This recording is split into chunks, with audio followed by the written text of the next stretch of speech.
سبح اسم ربك الأعلى الذي خلق فسوى والذي قدر فهدى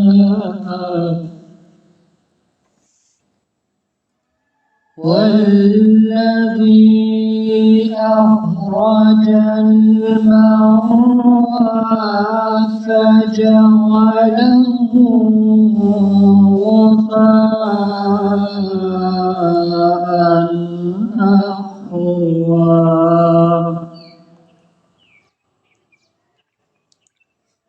سنقرئك فلا تنسى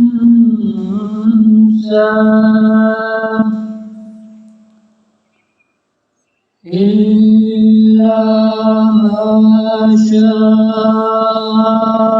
الله إنه يعلم الجهر وما يخفى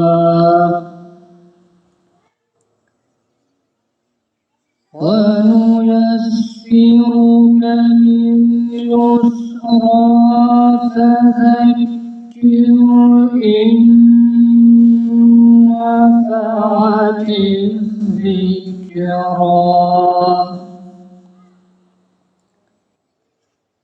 سيذكر من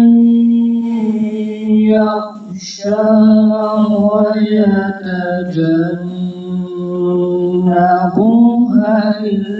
الأشقى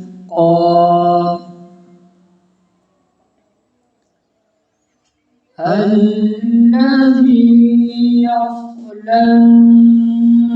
النار الكبرى ثم لا يموت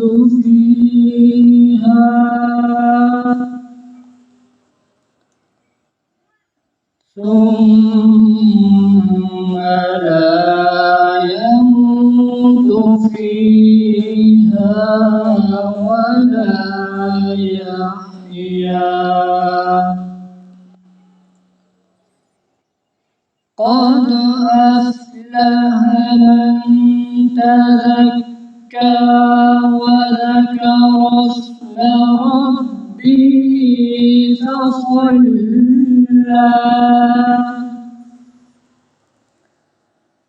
بل تؤثرون الحياة الدنيا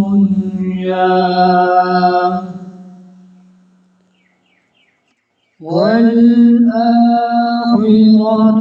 خير وأبقى إن هذا لفي الصحف الأولى صحف إبراهيم